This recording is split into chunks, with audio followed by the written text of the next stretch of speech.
నిశ్శబ్ద సంగీతం మూడవ భాగం. రచన సి ఆనందారామం. చెరువుగట్టు మీద వెళ్తున్న మాధవ్కి చెరువుగట్టున నడుచుకుంటూ వెళ్తున్న మాధవ్కి జానకి కనిపిస్తుంది. జానకి మాధవతో మాట్లాడిన విషయాలన్నీ తర్వాత అసలు మాధవ జానకిని పెళ్లి చేసుకుంటారో లేదో ఈ ఎపిసోడ్లో తెలుసుకుందాం. ఇక కథలోకి వెళ్తే, పూజ కోసం పూలు కోసి కొన్ని మాలలుగా అల్లుతుంది కాత్యాయని. మాధవ వచ్చి దగ్గరగా కూర్చున్నాడు. ఆవిడ తలెత్తి వాత్సల్యంతో నవ్వింది. ఈవిడకి అసలు కోపం లేదా? వాత్సల్యానికి తప్ప ఆమె మనసులో మరి దేనికి స్థానం లేదా? అత్తయ్య, నేను ఆ అమ్మాయిని చేసుకుంటాను, ముహూర్తం నిశ్చయం చేయి నెమ్మదిగా అన్నాడు. కడుతున్న మాలను అలాగే వదిలేసి దిగ్గున తలెత్తి చూసింది కాత్యాయని. నా సంతృప్తి కోసం అంటున్నావా మాధవ? వద్దు, నిన్ను ఏ విషయంలోనూ బలవంతం చేయను.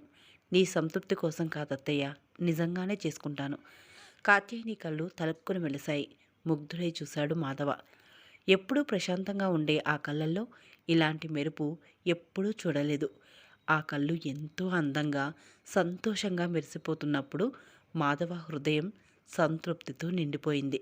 అత్తయ్యకి ఆనందం కలిగించిన తర్వాత తను మానసికంగా ఎంత బాధపడితేనేం అని అనుకున్నాడు. మాధవతో జానకి పెళ్లి నిశ్చయమైనందుకు శ్రీనివాస్ తర్వాత ఎక్కువ ఆనందించింది శ్రీనివాస్ పెద్ద కూతురు కుసుమ. జానకి అంటూ జానకిని కౌగిలించుకుంది. జానకికి కుసుమకి వయసులో 4 ఏళ్ల కంటే వ్యత్యాసం లేదు.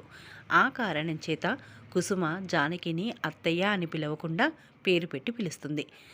జానకి అదృష్టం అంటే ఇలా ఉండాలి. ఇదివరకు పెళ్ళికొడుకులంతా కట్నానికి ఆశపడి నిన్ను చేసుకోనడం మంచిగా అయింది. లేకపోతే ఈ మాధవ గారికి భార్యవి కాగలిగేదానివి కాదు. ఆయన ఎంతో బాగున్నారు, ఆస్తి కూడా ఉందిట, లెక్చరర్ ఉద్యోగం, కట్నం లేకుండా నిన్ను చేసుకుంటానడంలోనే ఆయన మంచితనం అర్థమవుతుంది. గొప్పదానివైపోతున్నావు, ఇక నన్ను మర్చిపోతావా అని అంది. జానకి నవ్వింది. నిన్ను మర్చిపోయేంత గొప్పదాన్ని కావటం లేదు. నన్ను నువ్వు మర్చిపోవాలే కానీ నేను నిన్ను మర్చిపోనులే అని అంది. అలా ఏడుపు నవ్వు నవ్వకు, ఇలా నీరసంగా మాట్లాడకు.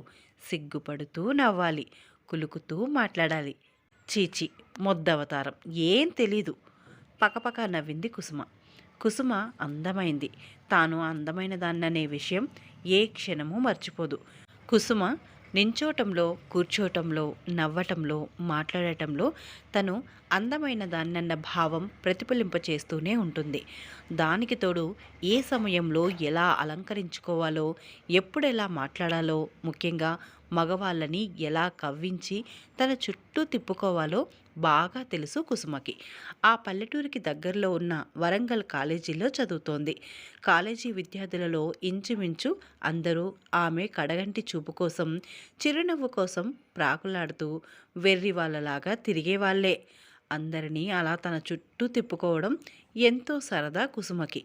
పాపం శ్రీనివాస్కి ఈ సంగతులేవీ తెలియవు. తన కూతురు ఇంకా అభమూ శుభమూ తెలియని పసిపిల్ల అని అనుకుంటున్నాడు ఆ అమాయకుడు. జానకికి మాత్రం అన్నీ తెలుసు. కుసుమే అన్నీ చెప్పేది. తన కోసం ఎవరెవరు ఎన్నెన్ని ప్రెజెంటేషన్లు కొంటున్నారో, తన్ను కాఫీ హోటళ్ళకు ఆహ్వానించడానికి ఎలా పోటీ పడ్డారో, ఒక్కొక్కసారి తమతో సినిమాకు వస్తే చాలని ఎంత తపస్సు చేసేవారో వర్ణించి చెప్పి విరగబడి నవ్వేది కుసుమ.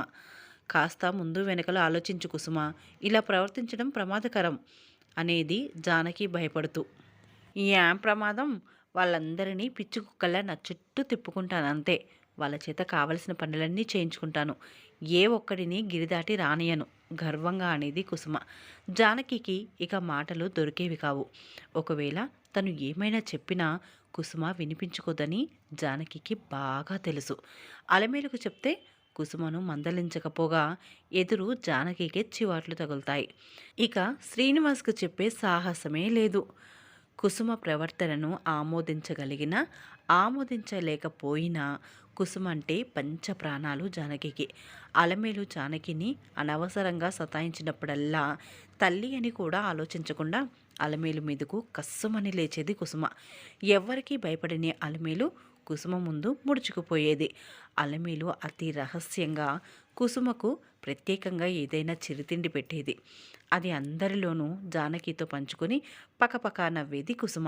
ఈ చర్యలన్నీ జానకికి సంతోషకారణ్యాలయ్యాయని కాదు. నిజానికి ఇలా తన కోసం కుసుమ తల్లిని కవ్వించటం జానకికి కటకటగానే ఉండేది. కుసుమకి జడిసి ప్రస్తుతానికి నోరు మూసుకున్న తర్వాత వదిన తన మీద కసి తీర్చుకోక మానదని జానకికి బాగా తెలుసు. అయినా కుసుమకు తన మీద ఉన్న ప్రేమ తలుచుకునేసరికల్లా జానకి మనసు ఆర్ద్రమైపోయేది. శ్రీనివాస్తో కలిసి తను కూడా బజారుకెళ్ళి పెళ్ళికి కావలసిన చీరలు కొంది కుసుమ. అయ్య బాబోయ్, 100 రూపాయల చీరలు 2 గుండెలు బాదుకుంది అలమేలు. కట్నం ఇయ్యటం లేదు కదా అమ్మా, ఈ మాత్రం చీరలు కొనకపోతే ఎలా? నిర్లక్ష్యంగా విదిలించేసింది కుసుమ. స్వయంగా దగ్గరుండి జానకిని అలంకరించింది. మంగళసూత్రధారణకు తనే జడ ఎత్తి పట్టుకుంది. తలంబ్రాలు త్వరగా పొయ్యమని హెచ్చరించింది. తలుపు దగ్గర నిల్చొని పేర్లు చెప్పించింది. ఇవన్నీ పెద్ద ముత్తైదువులు చేయించాలి. పెళ్లి కాని పిల్ల నువ్విలా అన్నిట్లోకి తయారవటం ఏమిటి అని అలిమేలు విసుక్కున్నా పకాలున నవ్వేసింది. ఆ నవ్వుకు సమాధానం లేదు. ఎవరూ చెప్పలేరు.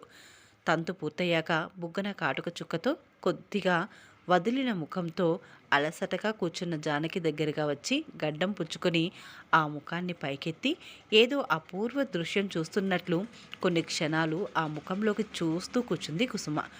నువ్వు కాదు అదృష్టవంతురాలివి మాధవ, అతను అదృష్టవంతుడు. ఇలాంటి దేవీమూర్తిని పొందగలగటం సామాన్య విషయం కాదు అని అంది.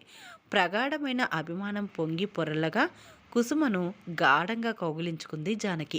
ఆ క్షణంలో జానకి కళ్ళలో లీలగా కదిలిన నీటి బిందువులు కుసుమకు చాలా ఆశ్చర్యం కలిగించాయి. కారణం అడగబోయింది. అంతలో ఎవరో పిలిచారు.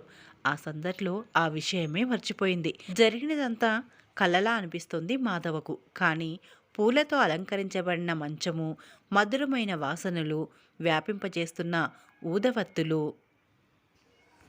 స్టూలు మీద అమర్చబడిన రకరకాల పలహారాలు ఇవన్నీ జరిగింది కల కాదని చెప్తున్నాయి.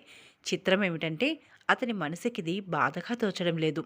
పీటల మీద కూర్చున్నప్పుడు తగలనట్టుగా తగిలిన జానకి శరీరం అతనికి ఇంకా గిలిగింతలు పెడుతోంది. తలంబ్రాల దోసిట్లో నిలుపుకుని జానకి బలవంతంగా ఎత్తిన ఆ చేతుల పసిడి కాంతులు ఇప్పటికీ కళ్ళకు మిరుమిట్లు గొలుపుతున్నాయి. తలుపు దగ్గర తన పేరు ఉచ్చరిస్తున్నప్పుడు జానకి బుగ్గలలో చిందిన అరుణిమ అతని స్మృతి పదాన్ని వదలడం లేదు. అతడికి అందుబాటులో లేని ఏదో విచిత్ర శక్తికి పశుడైపోయిన వ్యక్తిలా ఉన్నాడు మాధవ. తలుపు కొట్టుకున్న చప్పుడుకు విలిక్కిపడి అంతలో నవ్వుకున్నాడు. గాలికి కిటికీ తలుపులు కొట్టుకుంటున్నాయి. ఇంకా కొంతసేపట్లో జానకి వస్తుంది. అతి దీనంగా తనను చూస్తుంది. ఎంత అణచుకున్నా ఆ కళ్ళల్లో కన్నీళ్లు ఆగవు. ఎన్నెన్నో చెప్పాలనుకుని ఏదీ చెప్పలేక తలదించుకుంటుంది. ఆ కన్నీళ్ల ముందు తను నిలవలేడు. వెళ్ళి ఆ కళ్ళు తుడుస్తాడు. బాధపడకని ఓదారుస్తాడు. మంచైనా చెడ్డైనా ఒక బంధానికి కట్టుపడ్డాక దాన్ని తెంచుకోనని వాగ్దానం చేస్తాడు. దగ్గరకు తీసుకుని బుజ్జగిస్తాడు. తన బుజ్జగింపుతో జానకి కళ్ళల్లో మళ్ళీ ఆనాడు కనిపించిన మెరుపులు కనిపిస్తాయి. ఏమిటి ఆలోచిస్తున్నారు? నేను మాటకు కట్టుబడి ఉంటానో ఉండనో అని అంది జానకి. ఉలిక్కి పడ్డాడు మాధవ. వెనక జానకి నమ్రతతో నించుని ఉంది.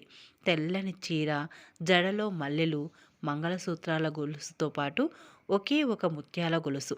చాలా అందంగా ఉంది. కానీ ఆ ముఖంలో కొత్త పెళ్లి కూతురికి ఉండవలసిన సిగ్గు, సంకోచము కనిపించడం లేదు. ధైర్యంగా మాధవ ముఖంలోకి చూస్తూ నించుంది. జానకి స్వభావం తనకు తెలిసిన దాన్ని బట్టి జానకి ఇలా ప్రవర్తిస్తుందని మాధవ అనుకోలేదు. అప్రయత్నంగా 2 అడుగులు జానకి వైపు పడ్డాయి మాధవకు. ఇదిగో ఒక చిన్న కాగితం మడత మాధవ చేతిలో పెట్టింది జానకి.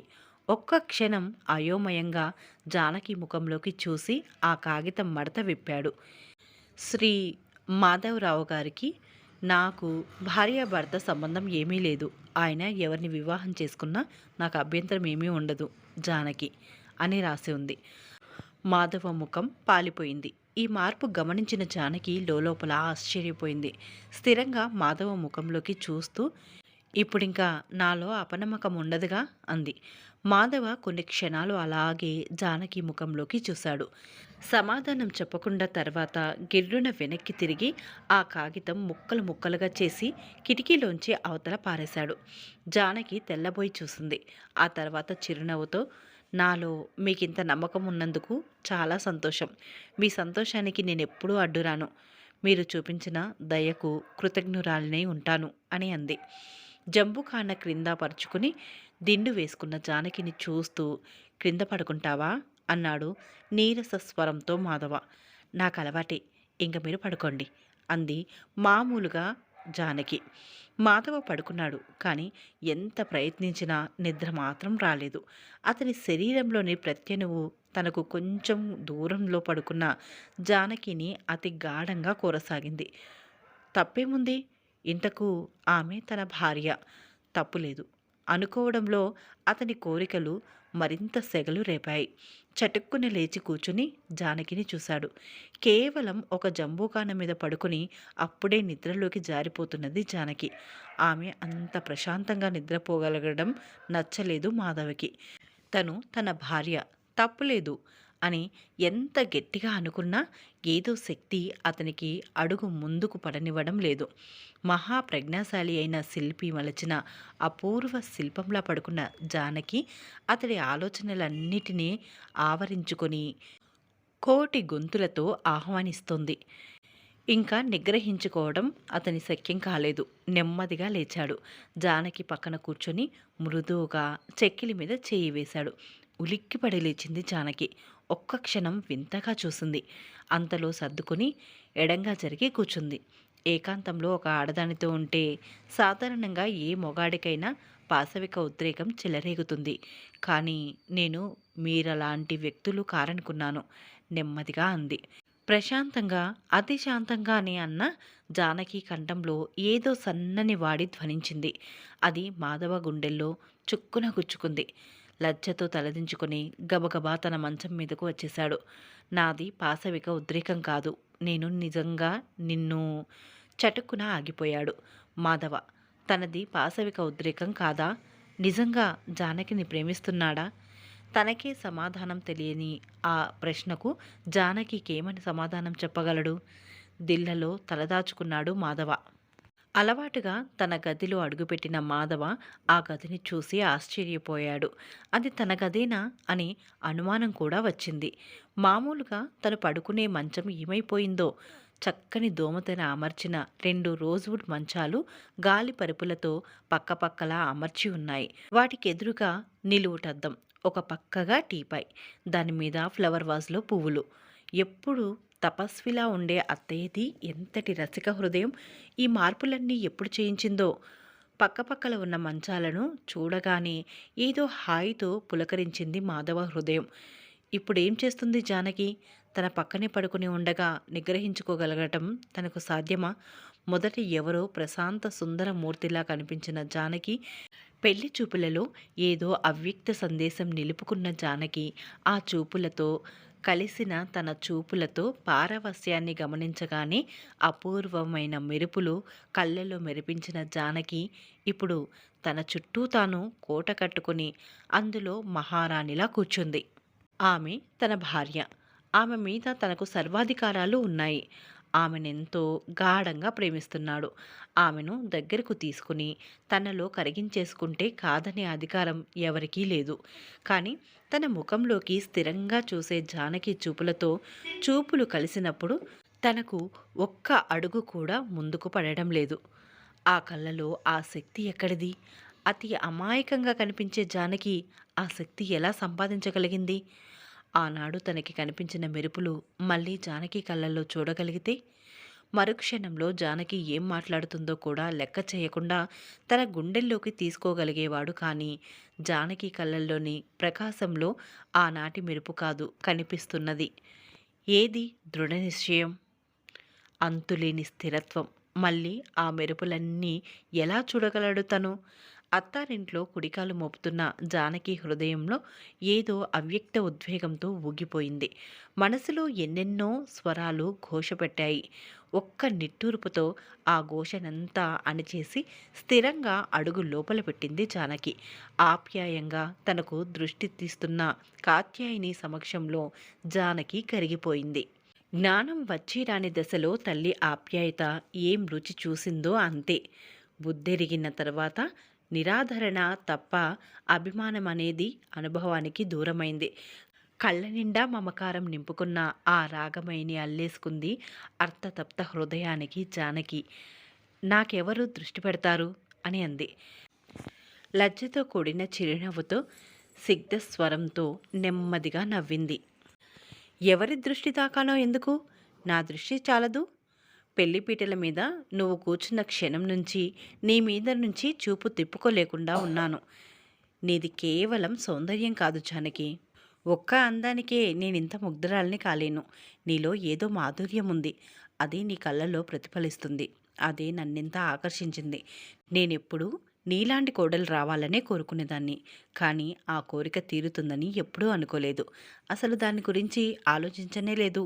మాధవ ఎవరిని భార్యగా గ్రహిస్తే ఆమెను ఈ ఇంటి కోడలుగా స్వీకరించడానికి తయారుగా ఉన్నాను. అదృష్టవంతురాలిని. నా కోరిక, కర్తవ్యము కలిసిపోయాయి అని అంది. ప్రశాంతంగా నవ్వుతున్న కాత్యాయిని కళ్ళల్లోకి ముగ్ధురాలై చూసింది జానకి. తన చేతిని మృదువైన ఆవిడ చేతుల్లో ఉంచింది.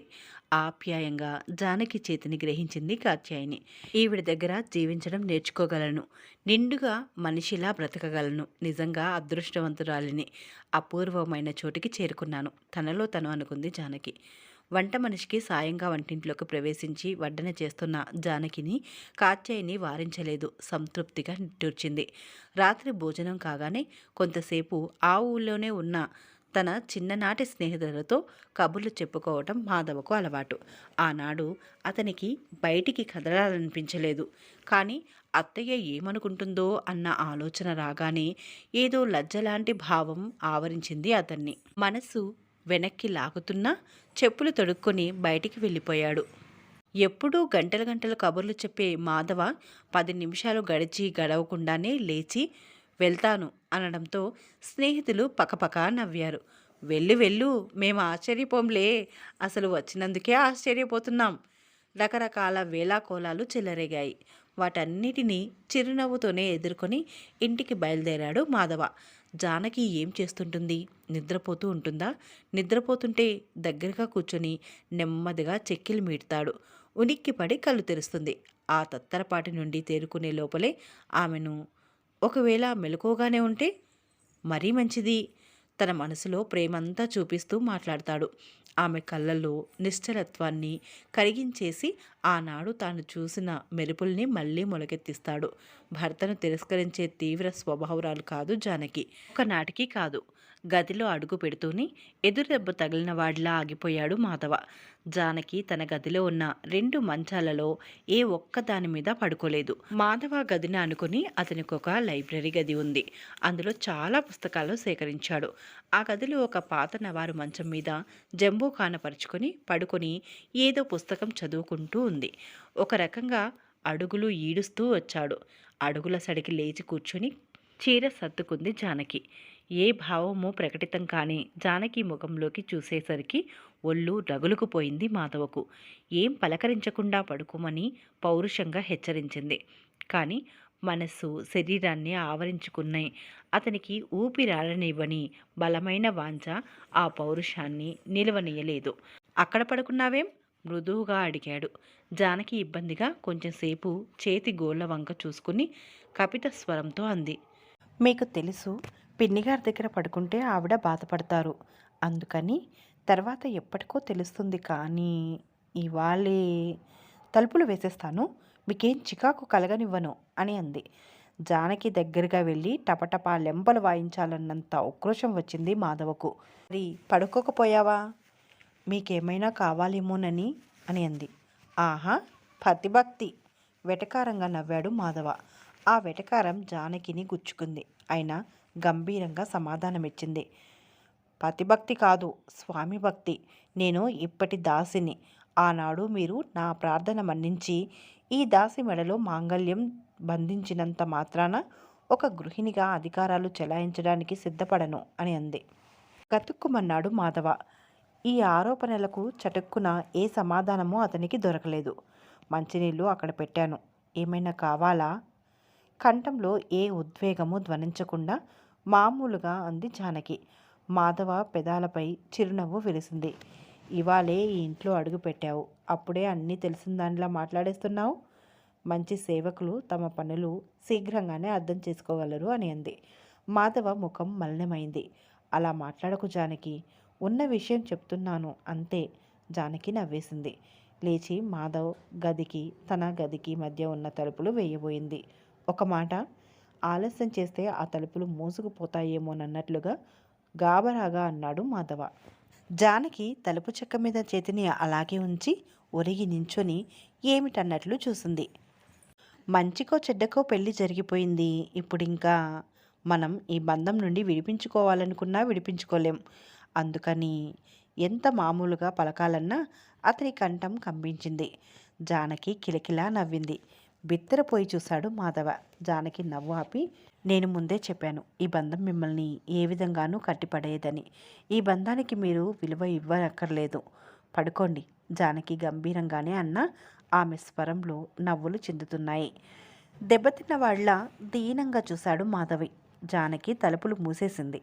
విసుగ్గా మంచం మీద కూలబడ్డాడు. ఇదేమిటి? తనెందుకిలా అయిపోతున్నాడు? తను సరళను ప్రేమించాడే. మొన్నటి వరకు తన ఆలోచనలన్నిటినీ సరళే ఆక్రమించుకునేది. ఈ మధ్య అసలు సరళ గుర్తే రావడం లేదు. బలవంతాన మనసులోకి సరళను తెచ్చుకోవాలని ప్రయత్నించాడు. కానీ ఎప్పుడు సరళ కరిగిపోయి జానకిగా రూపొందిందో అతనికి తెలియకుండానే జానకిని గూర్చి కలలు కంటూ నిద్రలోకి జారిపోయాడు. దెబ్బతిన్నట్లుగా చూసిన తన చూపులు జానకి హృదయాన్ని చీల్చాయి. మీ కళ్ళ మీదకు నిద్ర రాలేదని అతనికి తెలియదు. జానకి తల వంచుకుని దీనంగా చూస్తూ ఎక్కడికో నడిచిపోతోంది ఒంటరిగా. కళ్ళలో నీటి బిందువులు మిలమిలలాడుతున్న పెదవులు బిగపెట్టుకుని ఆపుకుంటుంది. ఆ కన్నీరు తుడిచి ఆమెను ఓదార్చాలనే తపనతో తను వెనక పరిగెడుతున్నాడు. ఎంత ప్రయత్నించినా ఆమెను అందుకోలేకపోతున్నాడు. జానకి అని పిలుస్తున్నాడు ఎలుగెత్తి. కానీ ఆ శబ్దం కంఠం దాటి రావడం లేదు. ఆ పిలుపుకు జానకి అందుకోలేదు ఎప్పటికీ. ఎంతోసేపటికి జానకిని అందుకోగలిగాడు. భుజాలు పట్టుకుని తన వైపుకు తిప్పుకున్నాడు. ఒక్క క్షణం విభ్రాంతితో చూసి వెక్కి వెక్కి ఏడుస్తూ తన కాళ్ళ దగ్గర కూలబడిపోయింది జానకి. చటుక్కున కళ్ళు తెరిచాడు మాధవ. ఏదో గాబరాగా గబగబా గది దాటిపోతున్న జానకి కనిపించింది. ఒక్క క్షణం ఏమీ అర్థం కాలేదు. కాళ్ళ దగ్గర కొంచెం వాడిపోయిన మల్లెపూలు పడి ఉన్నాయి. జానకి వచ్చి తన కాళ్ళ దగ్గర కూర్చుని వెళ్ళిందా? అందుకే తనకి విచిత్రమైన కల వచ్చిందా? కళలు చాలా రకాలుగా వస్తాయి. కొన్ని కళలు మనం అతి బలవంతాన అణచిన కోరికలకు వచ్చిన రెక్కలు. మరికొన్ని మనస్సులో వ్యక్తావ్యక్తంగా ఉన్న ఏ అనుభూతికో మానవ పలకంపై స్పష్టమైన రూపకల్పన. రకం కళలు పూర్తి సుషుప్త వ్యవస్థలోనే వస్తాయి. మరో రకం కళలు అర్ధనుషుప్త వ్యవస్థలో వస్తాయి. ప్రత్యక్షంగా జరుగుతున్నది సబ్కాన్షియస్ అందుకోగలుగుతుంది. కానీ పూర్తి జాగ్రత్తావస్థలో మాత్రమే పనిచేసే మనసు దాన్ని అందుకోలేదు. ప్రత్యేకంగా జరుగుతున్నది ఆధారంగా మన భావన కూడా కొంత అల్లుకొని కలగా భ్రమ కలగా చేస్తుంది. ఇప్పుడు తనకు వచ్చిన కళ అలాంటిదా? జానకి వచ్చి తన పాదాల దగ్గర కూర్చోగానే తన సబ్కాన్షియస్ జాగృతమైంది. అందుకే అలాంటి కళ వచ్చింది. కాళ్ళ దగ్గర పడి ఉన్న మల్లెల్ని తీసుకుని చెక్కిలి కానించుకున్నాడు మాధవ. మాధవ ముఖం కడుక్కోగానే కాఫీ కప్పు అందించింది జానకి. కప్పు అందుకుంటూ జానకి ముఖంలోకి పరిశీలనగా చూశాడు. గంభీరంగా ఉన్న జానకి పెదవులపై చిరునవ్వు రేఖలు వ్యాపించాయి. చెక్కిళ్ళు ఎర్రబడగా క్రింద పెదవిని పట్టి మధ్యకు లాక్కుంటూ ముఖం పక్కకు తిప్పుకుంది. ఆ లజ్జాభి వ్యక్తీకరణ మాధవను ముగ్ధుని చేసింది. వచ్చే చిరునవ్వును అణిచి ఉన్న ఆ బిగించిన పెదవులను తన్మయుడై చూస్తూ నిలుచుండిపోయాడు. తడబడే అడుగులతో అక్కడి నుండి కదిలిపోయింది జానకి. జానకి పలహారం అందిస్తూ, జానకి భోజనం వడ్డిస్తూ ఆ రోజంతా చాలా హాయిగా గడిచిపోయింది మాధవకి. ఆ ఉదయం జానకి తన కాళ్ళ దగ్గర కూర్చుందని అనుమానం కలిగిన తర్వాత తన చూపులకందిన ఆమె చెక్కిళ్లలోని రాగరేఖల్ని స్పష్టంగా చూశాక జానకి హృదయంలో తనకు స్థానం ఉందని అర్థమైపోయింది మాధవకి. ఇక ఆ రాత్రిని వ్యర్థం చేయకూడదని గట్టిగా నిశ్చయించుకున్నాడు. మంచినీళ్ళు బల్ల మీద పెట్టి పాల గ్లాసు స్టూల్ మీద ఉంచి లైబ్రరీ గదిలోకి వెళ్ళబోయింది జానకి. జానకి కంపిత స్వరంతో పిలిచాడు. జానకి ఆగింది. అక్కడే నిలబడి ఏమిటి అంది. ఇలారా అని అన్నాడు. చెప్పండి అంది జానకి. నువ్వా గదిలో పడుకోవద్దు అన్నాడు మాధవ. మరి ఎక్కడ పడుకోను అంది జానకి. ఇక్కడ తన పక్కనున్న మంచం చూపించాడు. జానకి ముఖం గంభీరమైపోయింది. అతి గంభీరంగా ఉన్న ఆ ముఖాన్ని చూసినప్పుడే మాధవకు మాటలు కరువైతాయి. తనకున్న చాలా బలవంతమైన ఏదో అద్భుత శక్తి ముందు నిలిచినట్టు అనుభూతి కలుగుతుంది. జానకితో లాలనగా కానీ అధికారికంగా కానీ మాట్లాడగలిగే ధ్వని మూగబోతోంది. అతని లోపలి ఏదో సున్నిత భావన ఆ గంభీర్యం ముందు తల వంచి పరాజయాన్ని అంగీకరిస్తూనే ఉంది. నేనిక్కడ పడుకోవడం బాగుండదు శాంతంగా అంది జానకి. అతి శాంతంగా ఉన్న ఆ స్వరంలో అతడి వాడి ఎక్కడి నుండి వచ్చిందో అర్థం కాలేదు మాధవకు. అయినా శక్తినంతా కూడ తీసుకుంటూ ఎందుకు బాగుండదు, మనం భార్యాభర్తలం అన్నాడు. జానకి నవ్వింది. నిజంగా ఆశ్చర్యంగా అడిగింది. మాధవ తల వాలిపోయింది. నన్ను క్షమించు జానకి, నేను నిన్ను నిజంగా ప్రేమిస్తున్నాను బాధగా అన్నాడు. ఇందులో మీరు క్షమాపణ కోరవలసింది ఏముంది? నేనే క్షమాపణ కోరుకోవాలి మీ కోరికను మన్నించలేకపోయినందుకు అని అంది. అంటే నువ్వు అర్థం చేసుకోండి, మీరెప్పుడు కావాలంటే అప్పుడు విడాకులు ఇస్తానని మీకు చేసిన వాగ్దానం నిలబెట్టుకోగలిగే శక్తి నాకుండాలి. మన మధ్య ఈ బంధం ఏర్పడితే నాలో ఆ శక్తి సన్నగిల్లిపోవచ్చు అని అంది. ఏం మాట్లాడుతున్నావు జానకి? ఇంకా విడాకుల ప్రమేయం ఏముంది? అసలు ఆ అవసరం ఎలా వస్తుంది అని అన్నాడు మాధవ. ఏమో, ఎవరు చెప్పగలరు? మొదట మీకు నన్ను పెళ్లి చేసుకోవడం ఇష్టం లేదు. నా ప్రార్థన అంగీకరించారు. ఇంకా పెళ్ళై వారమైనా కాలేదు, ప్రేమించానంటున్నారు. పై వారానికి ఏమంటారో ఎలా ఉంటారో అంది జానకి. మాధవ దిమ్మెరపోయాడు. కళ్ళు వెడల్పు చేసుకొని జానకి ముఖంలోకి చూడటం తప్ప ఏం మాట్లాడలేకపోయాడు. ఆ చూపులకు కదిలిపోయింది జానకి. నేను మీ దాసిని. మీరు కోరిన నాడు తప్పక విడాకులివ్వగలను. మీరు కొంచెం స్థిమితంగా ఆలోచించుకుని నిర్ణయించుకోండి. త్వరపడకండి. పక్క గదిలోకి వెళ్ళిపోయి తలుపులు బిగించుకుంది జానకి. మాధవ మంచం మీద ఒరిగిపోయాడు. తనకు జానకి కావాలి. తన శరీరము మనసు ఆమె కోసం తప్పించిపోతున్నాయి. ఈ ఘోష ఆమెకు ఎలా వినిపిస్తుంది? ఆనాడు తాను స్పష్టంగా ప్రకటించిన అసమ్మతిని చెరిపివేయగలిగే మార్గమేముంది?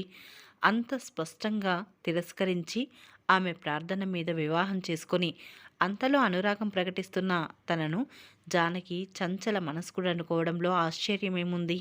నిజంగా తన మనసు చంచలమైనదా? ఇంచుమించు సంవత్సరానికి పైగా సరళతో సన్నిహిత పరిచయం ఉంది. సరళ పరీక్షలు కాగానే అత్తయ్యకు చెప్పి పెళ్లి చేసుకోవాలని కూడా నిర్ణయించుకున్నాడు. సరళను తప్ప ఇతరులను గురించి ఆలోచించనని తన మనసులోకి ప్రయత్నించినా సరళ రావటం లేదు. జానకిలోని ఏ శక్తి తననింత వశపరుచుకుంది? నిజంగా జానకి అన్నట్లు తన మనసు మళ్ళీ మారుతుందా? అంత బలహీనమైనదా? ఇంతవరకు ఎందరో అందమైన స్త్రీలతో పరిచయమైంది. ఎవరి కోసమూ తన మనసిలా పరితపించలేదే. సరళ ఈ విషయాన్ని ఎలా తీసుకుంటుంది? అసలు సరళకి సంగతి ఎలా చెప్పాలి? రకరకాల ఆలోచనలతో వేగిపోతూ ఎప్పటికో గాని నిద్రపోలేకపోయాడు మాధవ. ఉదయం కాఫీ కప్పుతో సమీపించిన జానకిని చూసేసరికి అతని మనసు మళ్ళీ వశం తప్పింది. శరీరం ఉరకలు వేసింది. అతి బలవంతాన నిగ్రహించుకున్నాడు. జానకి తనను కాముడనుకుంటుంది. తను కొంత సహనం వహిస్తే తన ప్రేమ ఆమె అర్థం చేసుకునే రోజు రాకపోదు. కుర్చీలో కూర్చొని ఏదో ఎంబ్రాయిడరీ కుట్టుకుంటుంది కాత్యాయని. కాత్యాయని చక్కగా కుట్టగలదు. ఇంత వయసొచ్చినా ఆవిడ ఎప్పుడూ ఏదో ఒక పనిలో నిమగ్నురాలయ్యే ఉంటుంది. జానకి తను కూడా ఓ బట్ట తీసుకుని కాత్యాయని దగ్గర కుట్టు నేర్చుకుంటుంది. మాధవ వెళ్ళి కాత్యాయని దగ్గర కూర్చున్నాడు. కాత్యాయని నవ్వి, నా తప్పు లేదు మాధవ. జానకిని నీ దగ్గరికి వెళ్ళమని ఇందాకటి నుంచి పోరుతూనే ఉన్నాను. తనే నా మాట వినకుండా ఇక్కడ కూర్చుంది. చూసావా జానకి, నేను చెప్పలేదు నువ్వు వెళ్ళకపోతే వాడే ఇక్కడికి వస్తాడని అంది. జానకి, మాధవ కూడా సిగ్గుపడిపోయారు. నేను రేపు వెళ్ళిపోతున్నానని చెప్పడానికి వచ్చాను అత్తయ్య, త్వరగా అన్నాడు. కాత్యాయిని తెల్లపోయి చూసింది. రేపా? ఇంకా 4 రోజుల వరకు సెలవు పెట్టావుగా అంటూనే జానకి వైపు చూసింది. జానకి తల వంచుకొని దీక్షగా కుట్టసాగింది. జానకి మాధవకు ఉండాలనే ఉంది, కానీ జానకి సమక్షంలో తనను తను నిగ్రహించుకోలేకపోతున్నాడు. చివరకు బలత్కారంగానైనా సరే జానకిని పొందాలన్నంత ఉద్రేకం పొంగుతోంది అతనిలో. సంఘం తనకొచ్చిన అధికారాన్ని ఉపయోగించి జానకిని వశపరుచుకునేటంతటా పశుత్వం లేదు అతనిలో. జానకి తనను అర్థం చేసుకునే వరకు సహనం వహించాలని నిర్ణయించుకున్నాడు. కానీ ఈ ఘర్షణకు తట్టుకోవడం కష్టంగా ఉంది. అందుకే వెళ్ళిపోవటానికి నిశ్చయించుకున్నాడు. అవును, కానీ అక్కడ కొంచెం పనులున్నాయి, వెళ్ళాలి అని అన్నాడు మాధవ. ఒక్క క్షణం కాత్యాయిని మాధవను, జానకిని మార్చి మార్చి చూసింది. నీ ఇష్టం అనేసి తన కుట్టు పనిలో లీనమైపోయింది కాత్యాయిని.